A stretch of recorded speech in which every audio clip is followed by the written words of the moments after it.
What's up, everyone? Gajewski here.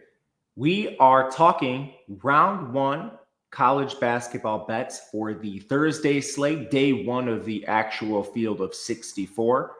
Before we get started, I want to thank anyone who supported the channel. We've had a lot of people like, subscribe, comment recently. We're somewhere around 280 subs away from 1,000, something like that. If you've supported the channel, I can't thank you enough. It really does help, especially being as small as it is right now. And it's not lost on me that you are taking some time out of your day to spend it with me. So thank you. If you want to support, those are a couple very easy ways. We're going to jump right in because we have plenty of games to talk about. Starting things off, Creighton takes on Louisville. This game has a 2.5-point spread. Total is 145.5. Injuries in the game. Creighton's Pop Isaacs has been out for the entire season, basically out since November. Louisville's been without Keyshawn Pryor and Corin Johnson for about the same time. They are getting back Rain Smith in this game, who sat out the conference tournament with an ankle injury. He's back. Resumes. Creighton is 37th overall. They went 2-4 against the top 25, beating Kansas and St. John's. Couple weak losses for them outside the top 50 to Nebraska and Georgetown, but it's an overall pretty strong body of work for Creighton, just a little streaky and weaker overall in the Big East. But you can say the exact same things about Louisville, who comes in 23rd overall in power rankings, also 2-4 against the top 25. Those two wins came against Clemson, beat them twice. They have one loss outside the top 40, which came to Georgia Tech, shockingly. That was a triple overtime game. But overall, they got wrecked a couple times when they had to step up in competition. Tennessee wrecked them. Ole Miss wrecked them twice. So you have the same concerns that you do with Creighton. Big East isn't great. ACC wasn't great. There are some really weak teams in both of those conferences. Creighton is third in effective height, 65th in rebounding. Those are basically Ryan Kalkbrenner stats, but they do play with pretty big guards outside of Stephen Ashworth. And then Louisville is shockingly 62nd in effective height, 45th in rebounding. If you haven't watched a lot of Louisville games, it'll surprise you how big they actually are. It's largely James Scott, Noah Waterman are both 6'11", and Javon Hadley has been awesome on the glass as a guard, one of the better rebounding guards in the country. Creighton's the stronger shooting team. They're 20th in effective field goal percentage, first in two-point percentage, another Ryan Kalkbrenner stat. They're only 156th in three-point percentage, but 9th in three-point rate. They take a ton of threes. And they've trailed a little bit because of what Stephen Ashworth and Jemiah Neal have done. Jemiah Neal especially is shooting 30% on 144 attempts. Ashworth has been very streaky. He's actually increased his percentage recently. He's up to 37 now. And Louisville is 170th in three-point defense. That's definitely the area you can exploit this team. They are 69th inside. Kalkbrenner still probably gets his, but for Louisville being as strong as they are in overall defense, they have some problems defending the three. But you could probably say the same thing about Creighton. Louisville is 65th in effective field goal, 16th in scoring inside, 205th from three-point percentage. That three-point percentage has jumped to 114th since January 1st. Some of their shooters have gotten hot or regressed positively, however you want to phrase it. Chucky Hepburn's been flame-throwing from three of late, and they're getting back Rain Smith in this game. He's a 39% three-point shooter, so his reemergence, I guess, reinsertion back into the lineup is very important here. Creighton's elite at protecting the rim. They'll try to force you to Kalkbrenner. Otherwise, you're going to have to shoot threes over the top. They're 94th in three-point defense. It's not the cleanest matchup for Louisville, but it's at least worth mentioning. They've played a lot better, especially just their pure shooting metrics of late. In the periphery, Creighton is 233rd in turnovers committed. Louisville is 85th in turnovers forced. Stephen Ashworth's been a real problem since he took over true point guard duties. 10 turnovers against St. John's. This has been an issue all season long, and it favors Louisville in this game. Fouls do not project to be at least a major component. We'll see on that. Mathematically, we make this outside the -2.5. You could make an argument either way for which conference is better significantly. I don't think either of them are particularly good. So we're going to back Louisville here, minus the 2.5 against Creighton. Creighton's a streaky team. Just had an overtime game against DePaul before getting to the Big East Championship and getting wrecked by St. John's.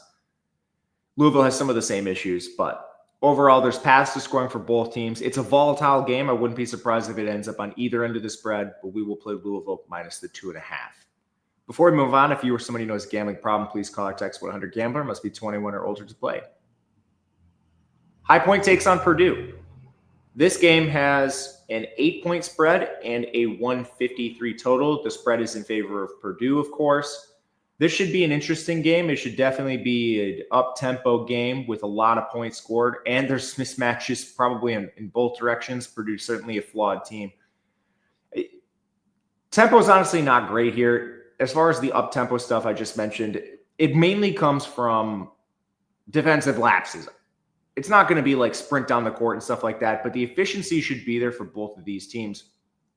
When you look at resumes, High Point, they're 84th overall, just in terms of total power rankings. 11-3 against the top 200. They did knock off North Texas at 72. Their second best opponent was UAB. They won there too, but a couple losses outside the top 200, bottoming out against Missouri State at 245. Purdue just plays in a much better league, of course. They're 19th overall, went 3-6 against the top 25, beat Alabama and Maryland mainly, their two best wins. They have two questionable losses too, lost to Indiana and then Penn State worst of all, but still pretty balanced body of work. Purdue's just really getting clipped by the best teams in the country, beating a lot of the middling teams that you would expect them to beat. And High Point just doesn't play this level of competition in the Big South. So it's different there. No major injuries. As far as stylistics, High Point does play a big lineup. They're 91st in effective height, 44th in rebounding. Purdue is 109th in effective height, 124th in rebounding. But Purdue is 348th at interior defense. This team is an absolute sieve inside, which makes me somewhat interested in High Point. They're 13th in effective field goal percentage, 15th at interior scoring, and 48th in three-point percent. They actually have a 7-foot center. He ranks 42nd nationally in offensive rating. That's Justin Bodo. They also have Mississippi State transfer Kamani Hamilton at 6'8", playing the 4. So this is actually a pretty decent composition for your roster. You have size. You have players that are effective inside. How big is the difference in competition here? And is High Point at a good enough level to take advantage of this Purdue defense inside? Because they are so bad, horrifically. One of the worst teams in the country at defending the paint, which is shocking. It's just, I'm not really sure what to make of Trey Kaufman-Renn. He's been awesome on offense, but the guy just is so bad defensively.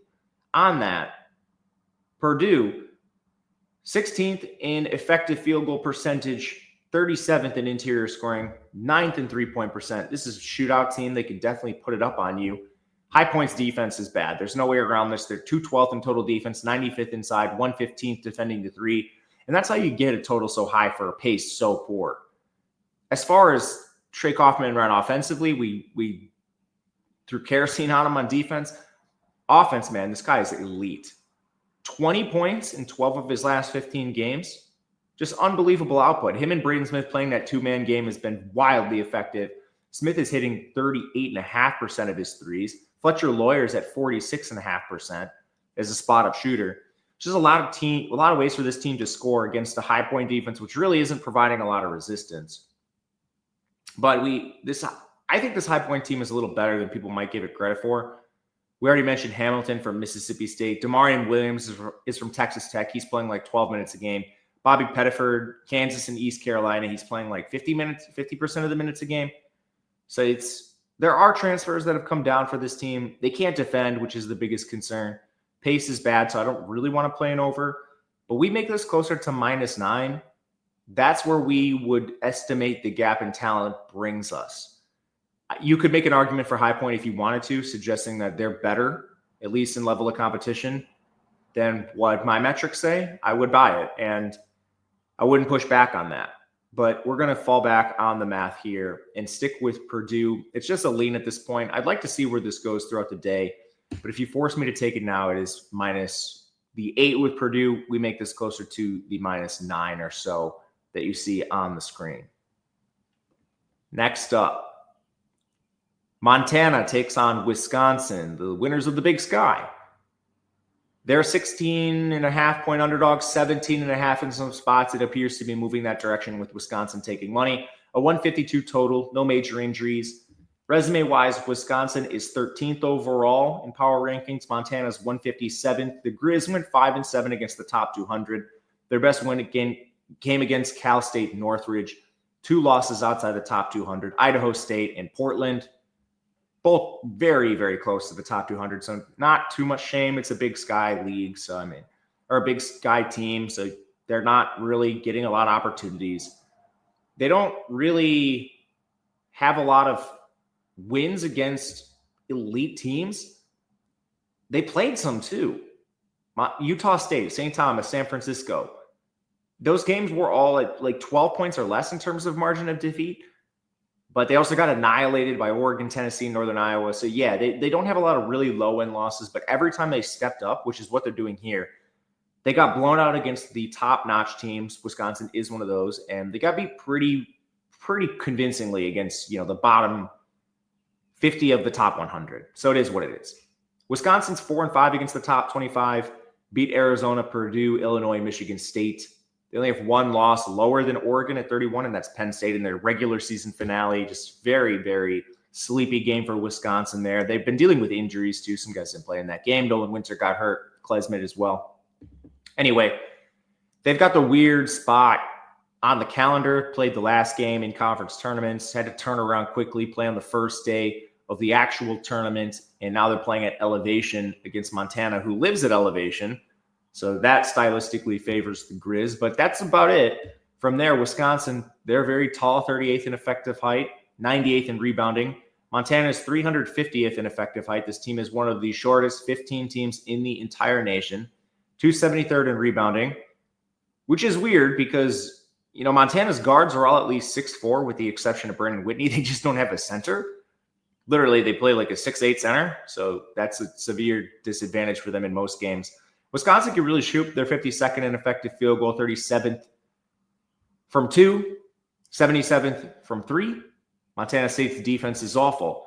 They're 236th overall, 268th inside, 174th from 3. Stephen Kroll and Carter Gilmer are basically giving you top 230 offensive ratings. They should be able to score inside. John Blackwell, John Tanji, these guys are elite guards. I don't see any way Wisconsin just doesn't put it on this Montana team with the defense Montana has.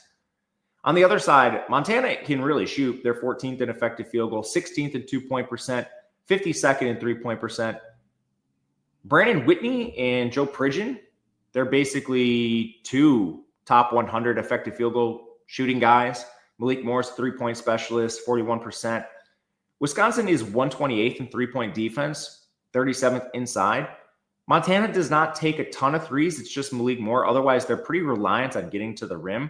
So this is kind of a bad matchup for them against Wisconsin. I don't think, unless they shoot more threes, they really have a path to scoring above expectation. Their 3-point rate is 235th overall in the country.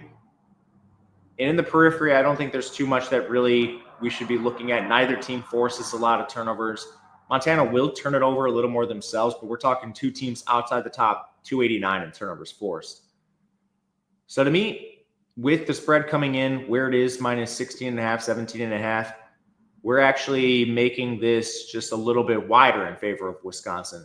It's right around the 17 mark, but there is just a little bit of value there. Stylistically, Wisconsin has basically every advantage. I think you might be getting a slight discount on them right now because of the elevation, the quick turnaround. It is what it is. But this is our lean. I'm not sure if we'll play this. If we do, it'll be in Discord on that quickly. We're projecting every game. The projection for the side and the total is on the screen. So we project the actual score for every game. We also project player props for all the games in the tournament as well. That's points, rebounds, assists, steals, blocks, minutes, you name it. We have it even for teams like SIU Edwardsville, who's coming up in just a second here. We have the projections. Also went through every single March Madness matchup that you could potentially see. Do you want to see Gonzaga versus Duke? It's there. Spread in total for all those games, percent chance of winning, getting to every single round throughout the tournament.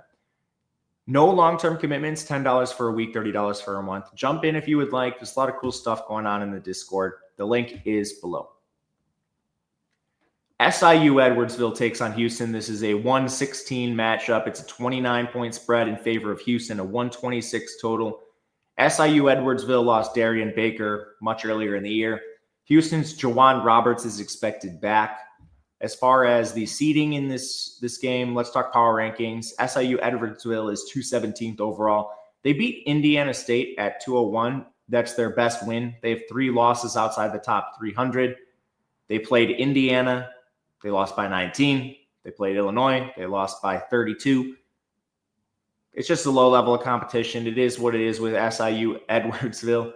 I mean, this team, they were second in their conference. They upset Southeast Missouri State to even get here. So we're not talking about the strongest team. Houston, 1 seed, very clearly, 8-3 against the top 25. Wins over Texas Tech, Iowa State. I mean, those teams were dealing with injuries in that span. Otherwise, only 1 loss outside the top 10 to San Diego State. They only have 4 losses on the year. 3 of them came in OT. Just an incredible body of work for Houston at this point in the season. And this team did play 4 teams outside the top 200 already, and they beat the absolute snot out of every single one of them. They won by 57 against Jackson State, who was at 249.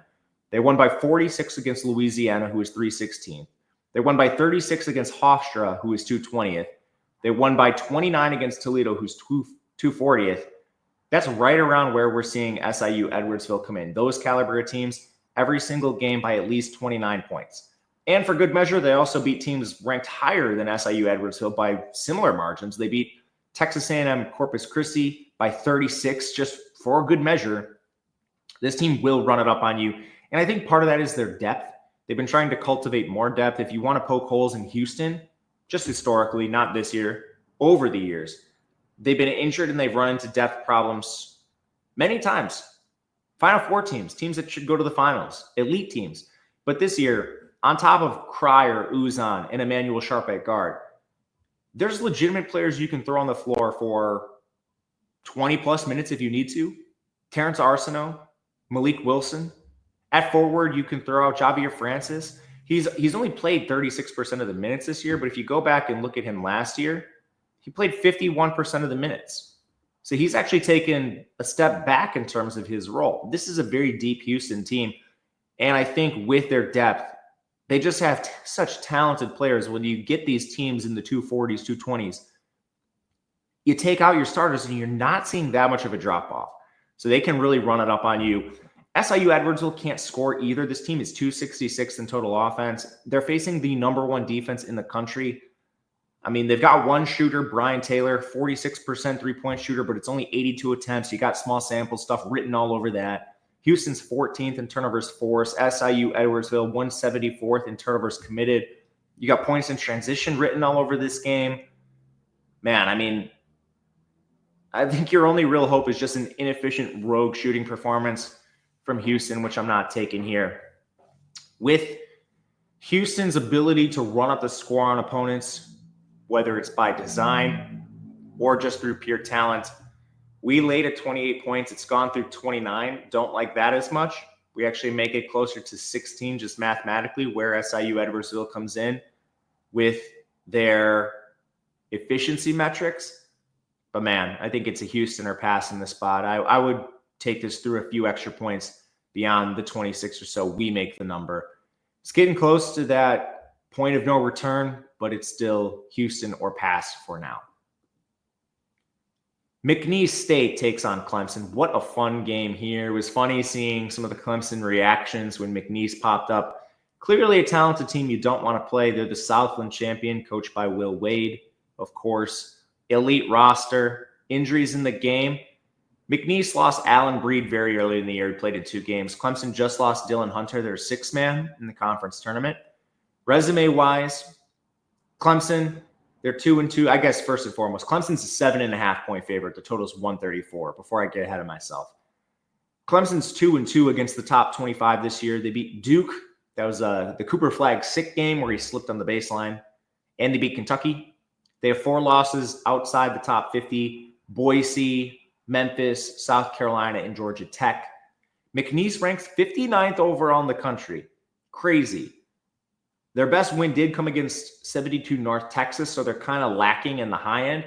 But what they lack with the high-end wins, they certainly make up for volume of wins and just no slip-ups, really. This team lost by single digits to South Dakota State, Liberty, Santa Clara, Ole Miss. So it's not that they didn't play high major competition, elite teams. When they did, they either won against North Texas or lost by single digits. Their only bad loss came to Nichols in conference, who's 173. That's really the only blip on the radar for McNeese. This is an awesome team. And you can tell. Look at their roster. Basically high majors across the board. Kadir Copeland from Syracuse, Christian Shoemate, Joe Charles from Louisiana. I mean, we could go on and on. There's just a litany of high major players. Garcia from UMass, Sincere Parker from St. Louis. Brandon Murray went to LSU, Georgetown, and Ole Miss. Very well traveled, that Brandon Murray. Bryant Salabangu from Tulsa and Arizona State. The concern with this team is they're not tall. They are 284th in effective height, which is weird. They have a very tall point guard. Kadir Copeland is 6'6", but they just don't have a lot of size inside. And when you're matching up against Clemson, who's 26th in effective height, led by Victor Locken at 6'11", Ian Shiflin at 6'8", even Chauncey Wiggins is 6'10". You're just getting massive height mismatches in this game. And McNeese is no slouch on the boards. They're 81st, Clemson 75th, but a lot of that coming against a lower level of competition. I think this gap should be a little wider. And then the shooting stuff. Clemson's a little better, just pure shooting. It's 66 in effective field goal to McNeese at 75. Clemson's 130th at 2-point percentage, 29th three-point defense. As far as the matchups here, McNeese plays pretty good defense. They're 75th overall. And their path to winning certainly comes inside with Locken and Shiflin and Wiggins against a smaller McNeese team. But yeah, McNeese can shoot two over the top. They're certainly a live dog. 75th in effective field goal, 96th in 2-point percentage, 77th in 3-point percent. Clemson is 17th in total defense and weaker inside. 114th there. That's a problem given McNeese's lineup. It doesn't match up well against this potential advantage. And then Clemson 40th in turnovers forced. McNeese is 108th in turnovers committed. McNeese fouls a lot more. With that said, they are 92nd in bench minutes. But I don't think you want to put Clemson on the line. This team is 41st in free throw percentage. So while your depth affords you the ability to play aggressive, if that starts leading to the bonus or if you get fouls on shots, Clemson's not a team you want to put at the line. We do make this right around the spread. If you were to just mathematically look at this, it would tell you McNeese is they're a live dog for sure. And they're very close to being efficient on the spread. They actually are coming in with a little bit of value. I think stylistically, it's just so hard for Clemson, or I guess McNeese, to cover Clemson's bigs in Locken and Shiflin and Wiggins.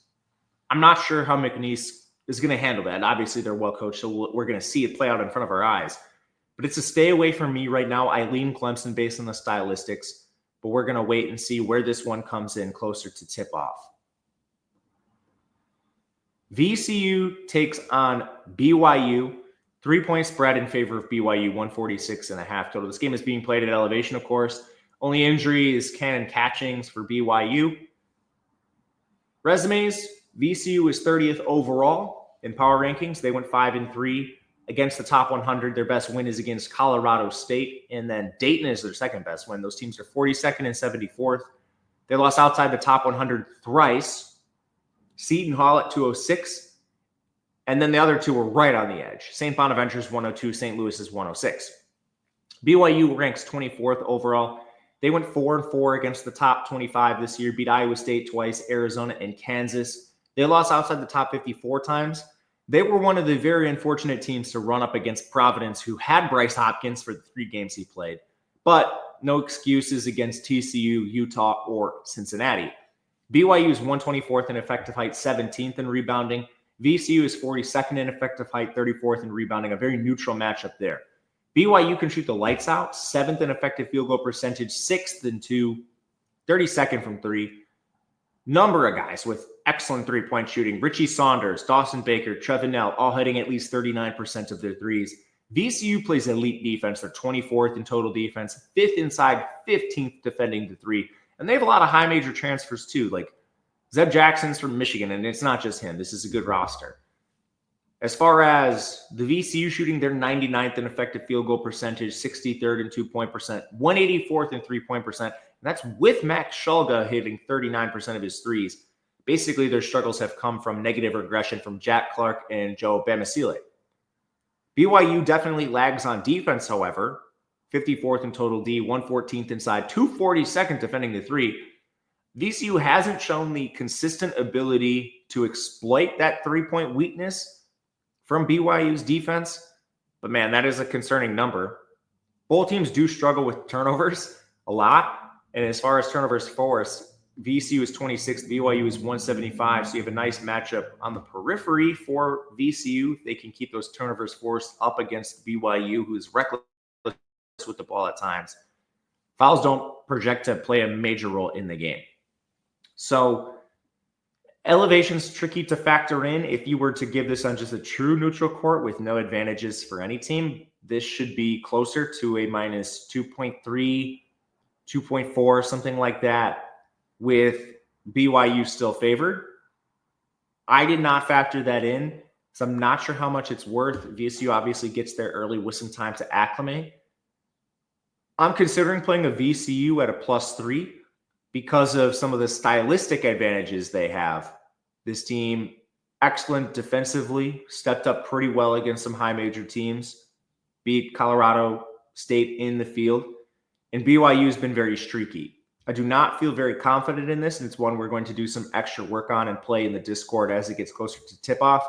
At the moment, lean VCU mathematically. Not sure on the overall just spot, I guess, is the best way to put this, where VCU's having to play on the opening day. Georgia takes on Gonzaga. Really highly anticipated 8-9 matchup, no major injuries. Resume-wise, Georgia's 34th in the country right now. They went 3-7 against the top 25, beat St. John's, beat Florida, beat Kentucky. It came down to free throws against Florida. They had a huge lead, gave it up. Florida missed some free throws, and they won. They don't have a loss. Excuse me. Voice is cracking on the show. Georgia doesn't have a loss lower than 40th in the country all season long. Gonzaga is 9th overall in power ratings. They went 1-3 against the top 25. Their lone win came against St. Mary's at 22 in the West Coast final. 3 losses outside the top 50. They lost to West Virginia, who still had Tucker DeVries at the time, Oregon State, and Santa Clara. The body of work for Georgia is better than Gonzaga. They don't have any of the low-end losses, and they have more of the high-end wins. They have more overall losses because they play better teams. Gonzaga won 21 games by double digits with a strength of schedule of 72nd, bolstered by a couple really impressive non-con games that they lost. My question to you and to anyone who sees Gonzaga ranked 9th in power ratings, how much do you value 50-point wins over Pepperdine, Long Beach State, and these other teams outside the top 300? Because that's where Gonzaga at 9th overall in power ratings comes from. This is a very talented team. On paper, you can just see that with Nembhard, Graham Ike, Braden Huff, Ben Gregg, Nolan Hickman, the list goes on. And they're tall. They're 84th in effective height, 18th in rebounding, but they should win some of these games. On the height and rebounding stuff, Georgia also matches up well inside. They're 23rd in effective height, 43rd in rebounding, so that can neutralize some of the Gonzaga size. They're not as deep there. Again, Gonzaga has Ike, Hoff, Ben Gregg. They're all at least 6'9". And Georgia's kind of reliant on Asa Newell at 6'11", their stud freshman. But they have it as long as there's no foul issues or anything like that. They have the size to match up with Gonzaga. Gonzaga can shoot. They're awesome, especially scoring inside, 25th in effective field goal, 11th in two-point percent. They are 147th in three-point percent. But Georgia is 23rd in total defense, 57th inside, good rim protection with Newell, and they're 33rd in perimeter defense. So there's no argument to this. This is one of the top 3 defenses Gonzaga has faced the entire season. I went and ran every single defense and made a list of what Gonzaga's faced. This is crazy as this is a top 3 defense Gonzaga's faced. Georgia, they definitely lag behind Gonzaga shooting in every area. They're 97th in effective field goal, 78th in two-point percent, 189th in three-point percent. It's gotten a little better since Silas DeMare has been playing more. He hits 37.5% of his threes, but they have failed to develop any consistent secondary options. Gonzaga plays strong defense. They're 28th in total D, 105th inside, 15th defending the perimeter. There are a couple edges on the periphery that go both directions. Georgia will turn the ball over a ton. They're 289th in turnovers committed, but Gonzaga is 103rd in turnovers forced. It's a little above average, but I would still point to this as a concern for Georgia. However, Georgia draws the 9th most fouls in the entire country. This is a real problem for Gonzaga. Guys like Graham Ike average 5.1 fouls per 40 minutes. A game is more than 40 minutes long, and he's averaging more fouls than that. It's just a minute-adjusted mark to see how much you're actually fouling.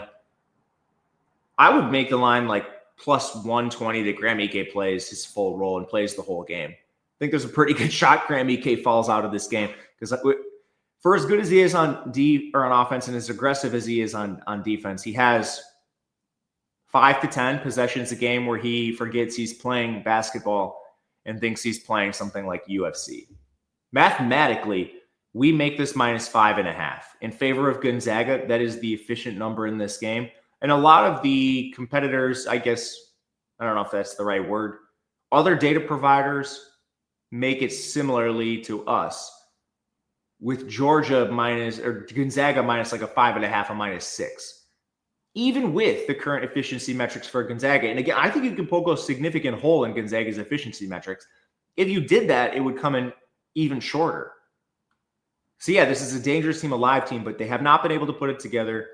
I don't fully buy their efficiency metrics, but one thing I could tell you with Georgia, this team has cut their teeth in the SEC all season long and has high-end wins, as high as number 2 Florida in the country. I played a plus 7. I think if you could find a plus 6.5, that's okay. It's when you start getting closer to the 5.5, whether it's 6 or something like that, where I have less interest overall. Wofford takes on Tennessee. This game is a 19.5 point spread in favor of Tennessee, a 132 total. This is the greasiest game on the board. On Thursday, I'm just going to say it. At least my personal opinion. Hopefully I can convince you why this is the greasiest. Now, I'm still interested in watching it, and I definitely want to bet something in the game. I think we'll get to potential angle, but man, this game there's a potential to be ugly. No major injuries. Wofford is 120th overall in power rankings, which might surprise some. It surprised me.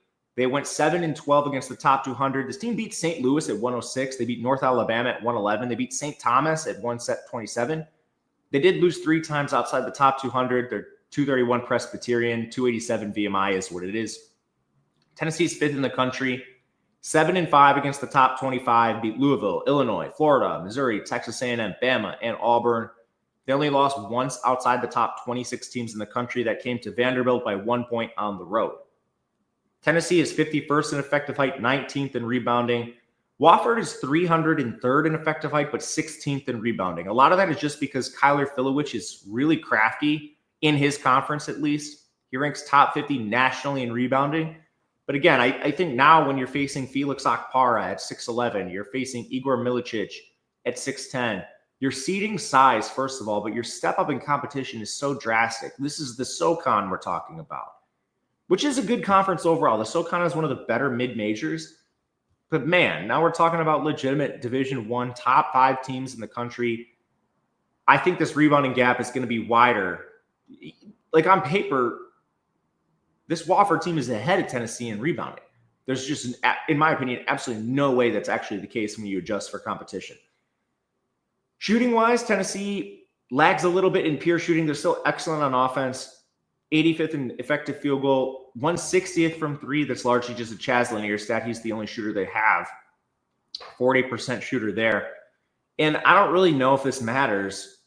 Wofford is so bad on defense. They're 246th in total defense, 217th inside, 225th of the perimeter. Like Tennessee might not even have to shoot threes. Throw it inside to Okpara, to Milicic.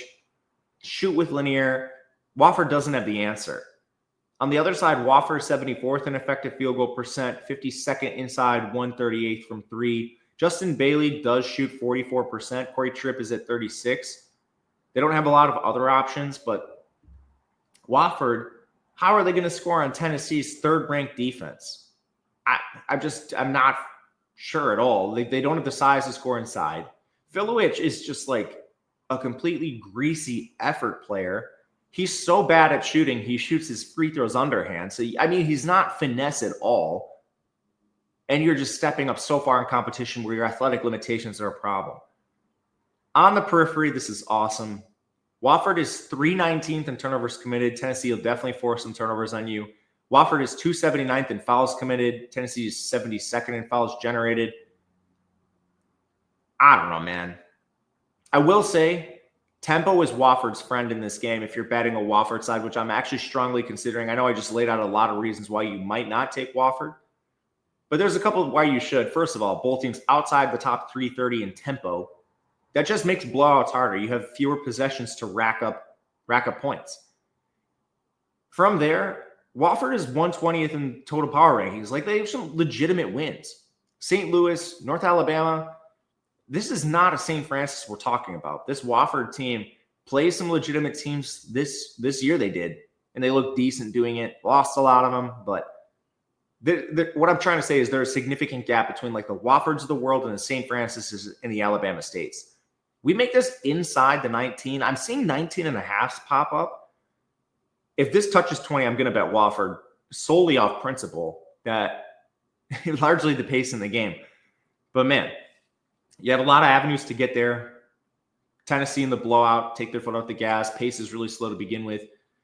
Well, I can't believe Wofford's as good as they are and has won as many games as they have, but is what it is. We're going to consider Wofford. This will be in Discord before tip-off. Arkansas, Kansas, the battle of Bill Self and Coach Cal, 4.5-point spread in favor of Kansas, 145.5 total. Arkansas is getting back Boogie Flan, but Adu Thero is still out for this team. Kansas been without Shaquille Moore. No real issues there. Arkansas is 40th in total power rankings, went 3-7 against the top 25, beat Michigan, Kentucky, and Missouri. 2 losses outside the top 50 to LSU and South Carolina. There's no excuse for that. Kansas is 21st overall. They went 3-7 against the top 25 as well. Same exact resume as Arkansas. They beat Michigan State, Duke, and Iowa State, as you can tell. A couple non-con wins. Kansas was really humming earlier in the season. They've faltered a lot of late. They have 3 losses outside the top 50, West Virginia, Kansas State, and Utah. And they've limped into the tournament. They've gone 6-7 since February 1st. Not the best optics from this Kansas Jayhawks team. They are 13th in effective height, 56th in rebounding. Arkansas plays a super tall lineup. They're 7th in effective height, 162nd at rebounding, and it's just that. They're not well coached. They're not effectively using their size. And honestly, I maybe should have listed some more injuries. Zvonimir Ivisic, I think, is hurt. He's been playing fewer and fewer minutes. He's fallen below 20 minutes in their last 2 games. And that's not just impactful on the glass as a 7-footer, but it actually affects their shooting. And Arkansas has some lapses here. This team is 89th in effective field goal, 61st in 2-point percent, 199th from 3. And a lot of that comes from Ivisic. He's a 38 3-point shooter at 7 feet tall. He creates a lot of mismatches. But again, less than 20 minutes in 2 straight games. However, one of their other good shooters, Boogie Fland, is coming back. Their offense did at least struggle a little bit with him on the floor, but I refuse to subscribe to this notion that they're worse with him on the floor. First of all, they're dealing with 7 scholarship players with the arrow out. Ivisic is banged up himself. So, I mean, this is a far from healthy team. You can't tell me getting back an elite recruit who's just not a walk-on is going to hurt this team. Anyway, their work is going to be definitely cut out for them, whether he plays or not, whether Ivisic is healthy or not, because Kansas is 10th in total defense. They're 17th at protecting the rim. Dickinson and KJ Adams have solid rim protection numbers, block percentages. And then they're 33rd in perimeter defense, too. This team will limit you shooting threes. And Arkansas is already 199th shooting threes, so it's not really that hard to limit them. The real problem with Kansas comes from their own offense. They're 78th in effective field goal, which is a little better than I would have thought. They're 90th in 2-point percent, 98th from 3, but they have basically one shooter in Zeke Mayo who hits 41% of his threes. Dickinson's super efficient inside, but he's definitely not a floor spacer. He's attempted less than 10 threes this entire season. And Arkansas has played solid defense as well. They're 22nd in total defense, 81st inside, 70th on the perimeter. It's a good defense. We don't really expect turnovers or fouls to separate from either team. The tempo is good in this game. It's 116 for Kansas, 67th for Arkansas. So that is a big concern for people looking at the total. And that's exactly where I am looking. So that the pace is not breakneck. You know, Kansas being outside the top 100, but close to the top 100 is a little above average. Arkansas is pretty well above average. But both of these teams have such laps is shooting the ball and offensively and elite defenses, I think there's a strong chance this can come in towards the under. It has more to do with the offenses and the defenses than it does the pace, but we'll back in under here. Been a little cold on under, so hopefully we can right the ship with the under 146.5. And we've gotten some good closing line value, just not gotten the results. So we're going to do, I don't know, what do the people say? Process over results. It's not at least the right way to think about it, but we'll insert that mantra for this game. Yale takes on Texas A&M. This game is a 7-point spread in favor of Texas A&M at 139 total. No major injuries. Yale is 73rd in the country overall. They went 7-5 against the top 200. Their best win came against number 99 Akron. Lost outside the top 200 twice. Dropped games to 232 Delaware and 255 Harvard. They also lost by single digits to Purdue and Minnesota, so some pretty good data points to look at. Texas A&M is 17th overall, went 4-4 against the top 25, beating number 7 Texas Tech, number 19 Purdue, 15 Missouri, and 4 Auburn. They lost outside the top 35 times to UCF, Oregon, Texas, Mississippi State, Vandy. Some of those losses better than others. That's just it with Texas A&M. This team is wildly streaky because they can't shoot. They're 317th in effective field goal percent, 290th from 2, 316th from 3. Zurich Phillips is shooting 26% from 3 on 130 attempts. I can't even get this out without laughing. Who is letting this guy shoot threes? What are we doing here? How has he not gotten yanked? They play a deep rotation. Like, what are we doing? Wade Taylor's at least hitting 33%, which normally would be considered bad on most teams. But my goodness, man. Yale is 108th in total defense, 26th inside, 55th defending the 3. So, I mean, I don't expect this to be very easy for Texas A&M to score.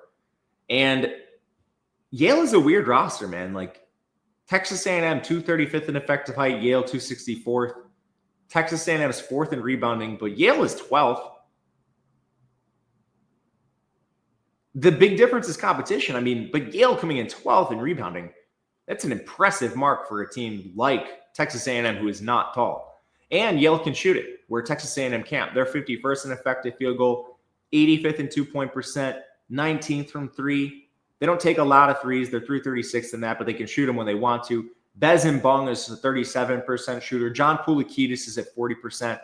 Texas A&M plays elite defense. They're 11th overall, 26th inside, 155th defending the 3. Both these teams are crazy. They're tied in their three-point defense. You don't see that a lot. But, I mean, does Yale shoot more threes because of this? The path to beating Texas A&M is over the top. I'm not sure. Yale is pretty good with the ball in their hands. They're only 25th in turnovers committed. Texas A&M will force a ton of them. And it's the opposite when Texas A&M has the ball. They're 249th in turnovers committed themselves. If I were to distill this entire matchup down into like a sentence or two, Texas A&M is constantly making errors that they're cleaning up through effort and athleticism. Yale is quite the opposite. They play a buttoned-up game that makes up for their lack of athleticism, being that their roster is made up of future accountants. So what wins out in this game?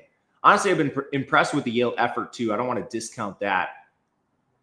We make this outside the 7, make it closer to an 8. Actually, it's exactly 8 points. I'm super nervous anytime I take a Texas A&M team, but I think there's a pretty good chance I end up on the Aggies side.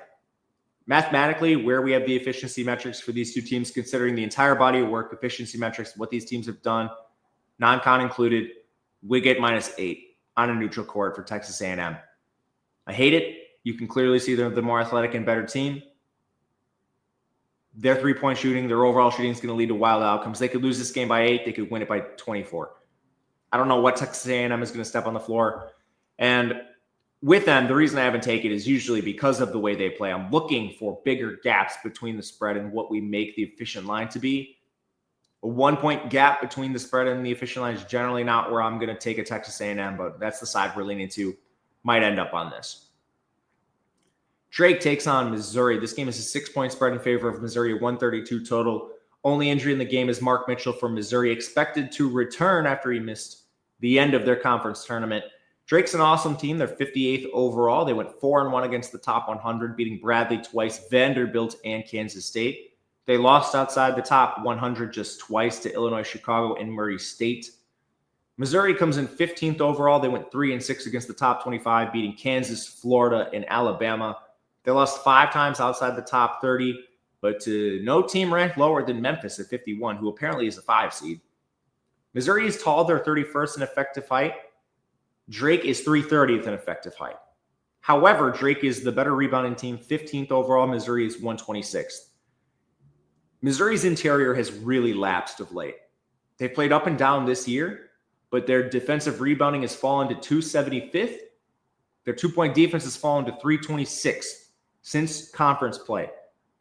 How are you this tall and this bad inside? It hasn't always been like that. Now, Missouri didn't exactly play the best non-con. They played a reasonable non-con. They played better in that stretch on the interior. I don't know what it is. They got out rebounded by Vandy and stuff. I mean, this is a real concern. Vandy's the shortest team in the conference. Anyway, other stylistics, Drake can shoot their 61st in effective field goal, 52nd from 2, 108 from 3.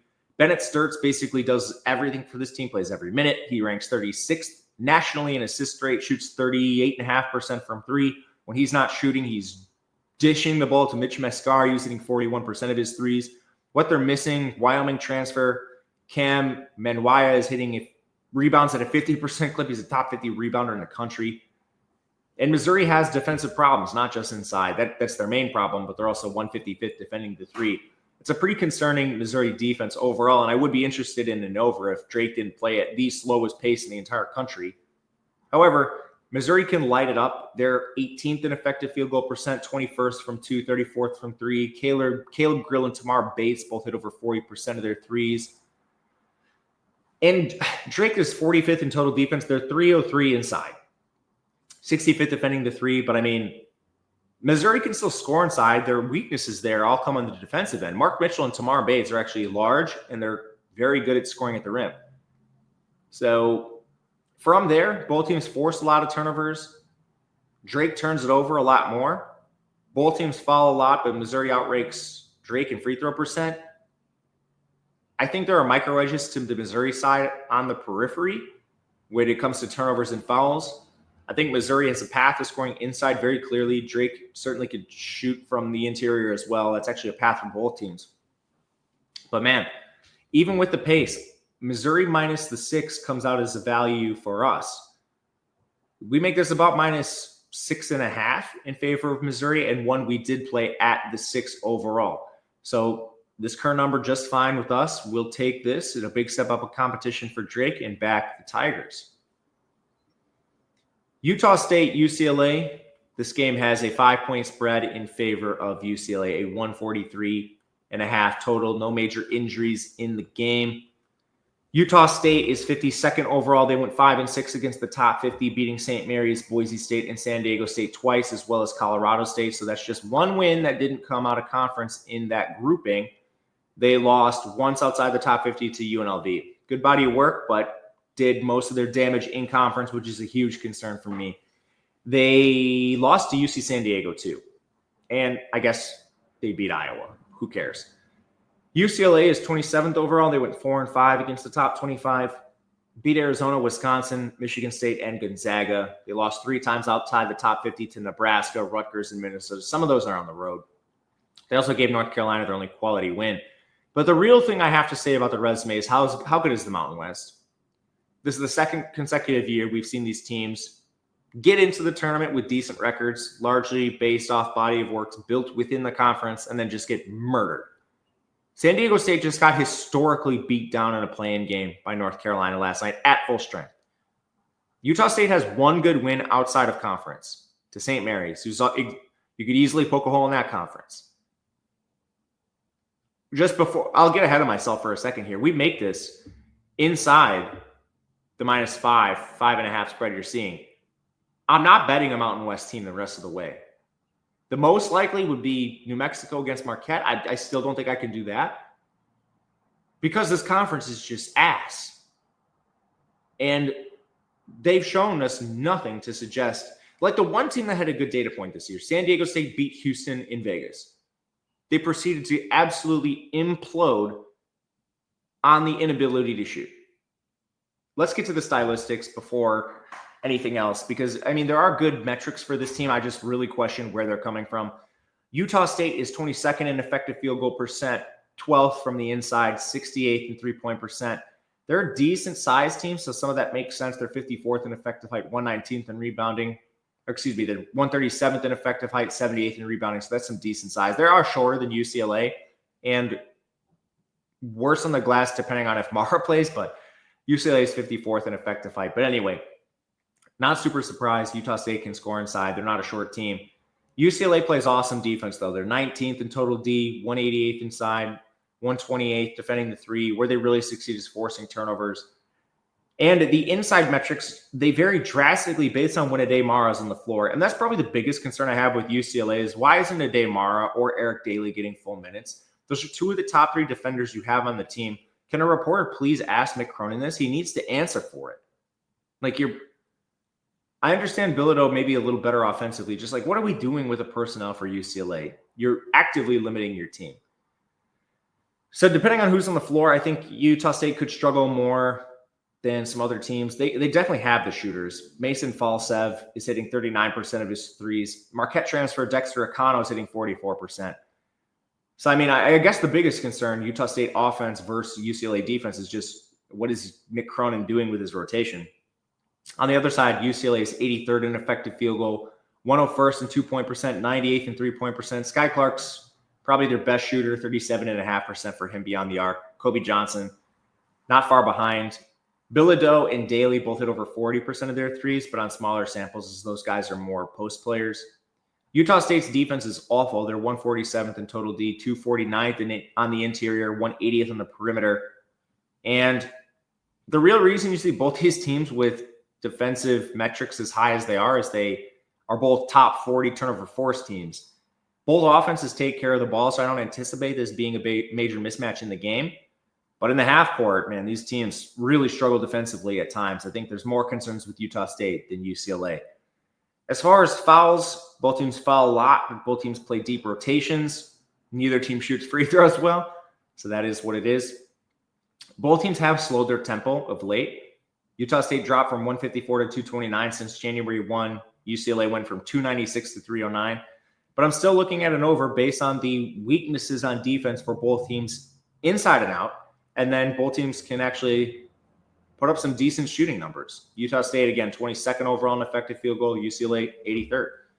142.5 kind of has to be the number. We don't make it far beyond that, but that is one we will play.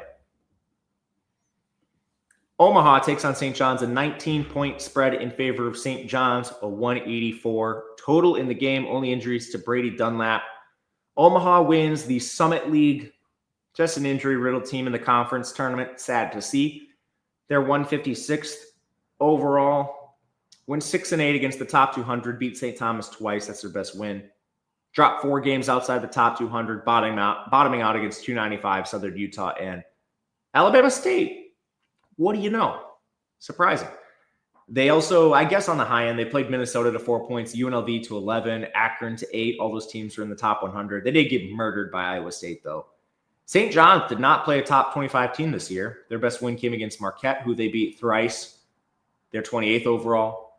Also beat UConn twice, who's 35th. Lost to Baylor at 29, Georgia at 34, Creighton at 37, and Nova in 56. St. John's is 136th in effective height, 25th in rebounding. Omaha is 174th in effective height, 96th in rebounding. So they're not the smallest team. They actually play taller guards. But St. John's is 6'6" point guard, Kadari Richmond. I mean, some of the size is actually in the Omaha front court. This is a bit surprising seeing these teams, but I don't know. St. John's is just overpowering teams. And with their athleticism, they're going to be significantly more athletic than this Omaha team and largely bigger across the board. The big problem is St. John's can't shoot. I'm not sure it matters here. Omaha is so bad on defense. They're 221st in total defense, 283 inside, 257 from three. This is one of the worst defensive teams in the country. Summit is certainly not known for their D. But, I mean, St. John's, they're going to have to win on the glass, which they typically do. I'm not sure they can even shoot over this team. But maybe the most important matchup is Omaha, if you dive into their rebounding, is 18th. in defensive rebounding. Can that neutralize St. John's 9th offensive rebounding on the glass? I think the answer is probably no, but it's at least worth mentioning. From there, Omaha can light it up. That's how this team got here. 70th in effective field goal percent, 43rd from three. J.J. White shoots 43%, Tony Osborne 40, Cam Thomas 39. St. John's is second in total defense. They're 10th inside, 78th from three, so a little lapse there. I still think it's just too athletic, too long. Omaha's going to need an outlier performance. St. John's forces the 12th most turnovers in the country. They have every advantage on the periphery. Both teams play fast. I don't think that works in Omaha's favor. And I mean, both these teams have gotten faster. St. John's has gone from 48th to 36th. Omaha's 99th. Mathematically, we do make this something that you could play towards Omaha. It's not quite 19 points. I mean, this comes in closer to 17.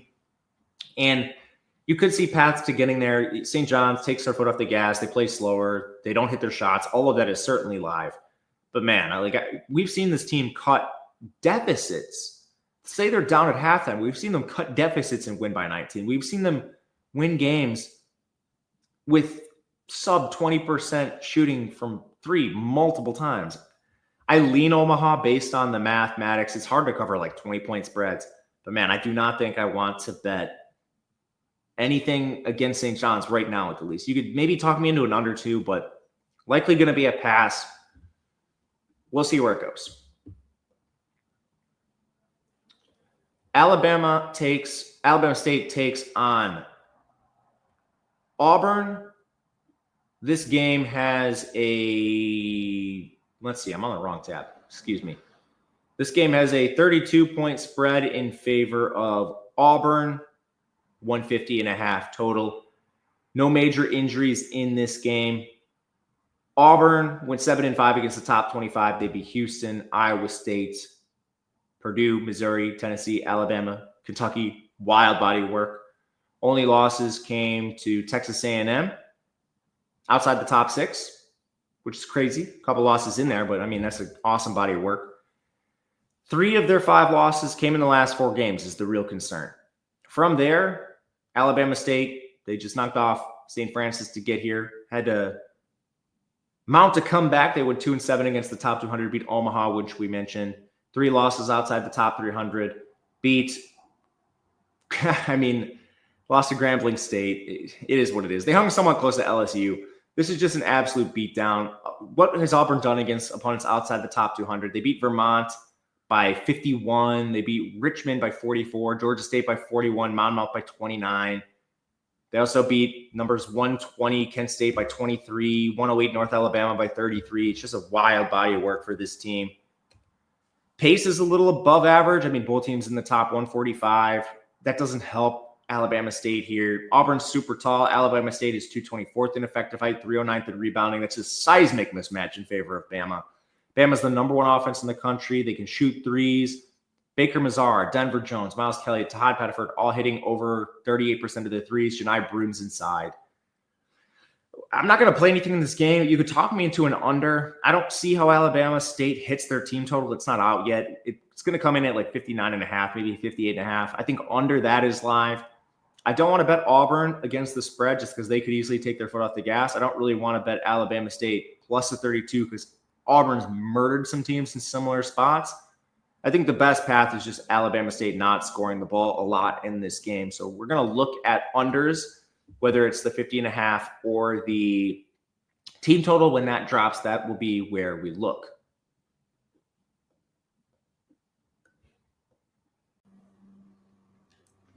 UC San Diego takes on Michigan. This game has a 2.5-point spread in favor of the Wolverines, a 142 total. Only injuries in the game. Sam Walters has been out for a while for Michigan. Roddy Gale was in and out of the lineup in their last game. It appears he's not at full strength. So just some things worth mentioning for the Wolverines. As far as resumes go, UC San Diego went 3-2 against the top 100 this year. They beat Utah State at 52 and UC Irvine twice at 66. They lost twice outside the top 100 to Seattle and Riverside. Those teams are actually 146 and 145, funny enough. And a couple other losses that were close for them that are worth mentioning. They played UC Irvine 3 times. They went 2-1. The game they lost, it was 60-52. And then they dropped a game to San Diego State at 46 by 5 points. So pretty notable. It's a very weak body of work for UC San Diego. That's just what you get in the Big West. And Michigan, they went 5-5 against the top 20. They beat Wisconsin twice, Purdue twice, and Maryland. 3 of those wins came last week in the Big Ten tournament. 4 losses outside the top 25 for Michigan, dropping games to Wake Forest at 71, Arkansas at 40, Oklahoma at 38, and Minnesota at 90. This is the game that will divide families. It seems that everyone, at least that I see on Twitter, perhaps this is more of a reflection of me and my algorithm than it is the general public. But it seems to me this is the game where people have staked their sides, made their claims, gotten unnecessarily attached to one team or the other, almost treating it as politics, UC San Diego versus Michigan. I've already become the subject of a few back and forths on Twitter for my take that Michigan wins this game and covers. And then I'll tell you this. I don't give a shit if Michigan State wins or covers the game. I think they have a couple edges in this game that are worth mentioning, but I could be wrong on this. I'm wrong on a ton of games. I was wrong on games yesterday. I'll be wrong on games tomorrow. I'll be wrong on games till the end of time. We're trying to win more games than we lose, implying that we will lose some games. In this contest, we'll start with the Michigan side, and then we'll go to the UC San Diego, try to paint this picture both ways. Michigan is second in effective height, 30th in rebounding. They're playing a minuscule UC San Diego team who is 325th in effective height and 247th in rebounding. Danny Wolf and Vlad Golden are both 7 feet tall. UC San Diego's center is Maximo Milovic at 6'8". This is a massive disadvantage for them. Now, on the UC San Diego side, they force a lot of turnovers. They're second in the country. Michigan is 329th in turnovers committed. There is some nuance to this. UC San Diego plays in a weaker conference, even those that will say the historic Big West, as good as it is this year. Most of the teams suck in this conference. And a lot of teams have problems taking care of the ball. Outside of UC San Diego, only UC Riverside is in the top 249 in turnovers committed. Some of the teams force turnovers at a higher rate than others. About half the league is above average. Half the league is well below average. And again, this is a not so great league. Michigan plays in the Big Ten. This league has some teams that are really bad at forcing turnovers. For example, 2 of their wins came against Wisconsin, who forces almost no turnovers. Illinois doesn't force many turnovers. There are a few teams like this. And Michigan still had turnover problems in the non-con, which they did not play a great non-con. So you can take that and look at, all right, they were playing weaker competition at that point in the schedule. Did they turn the ball over less? The answer is no. But at the end of the day, Michigan still finished 25th in the country with their turnover problems, beating teams like Purdue, Wisconsin, and Maryland, whereas UC San Diego was turning the ball over a ton, turning their opponents over a ton, and losing to San Diego State, UC Irvine, Seattle, and Riverside. There is a gap in competition here. There just is. Everyone on UC San Diego's roster is a D2 transfer. Michigan has like NBA players. Danny Wolf is playing in the NBA next year. It is what it is. As far as the shooting stuff, Michigan is 37th in effective field goal, 6th at 2-point percent, 189 from 3. They shot the ball really poorly to close the regular season. They bounced back to somewhat respectable levels in the Big Ten tournament. Trey Donaldson and Amari Burnett come in at 38% from 3 or better. UC San Diego is 35th in total defense, 21st inside, 141st defending the 3. They do force you to take some tough threes, and they're well schemed defensively. Defending the paint is a skill of theirs. Michigan is still putting them at a size disadvantage. So I'm not sure how this is actually going to play out on the court. Everyone on Twitter will tell you the scheme is going to get San Diego to the national title game, but we will see. On the offensive end, UC San Diego can shoot the ball. They're 32nd in effective field goal, 31st from 2, 56 from 3. Hayden Gray and Tyler McGee shoot 42% and 37.5%. Tate Jones is an awesome point guard, too. He trails just barely at 3-point percent, number 127 in assist rate for this team. But yeah, this is an even matchup, I think, with advantages on both sides. Michigan's going to have the talent advantage. They played the harder schedule by a wide margin. They're also dwarfing this tiny team of D2 transfers, but UC San Diego is well coached. clearly to get to this spot, and they do force a lot of turnovers, which has kind of been the bane of Michigan's existence this year.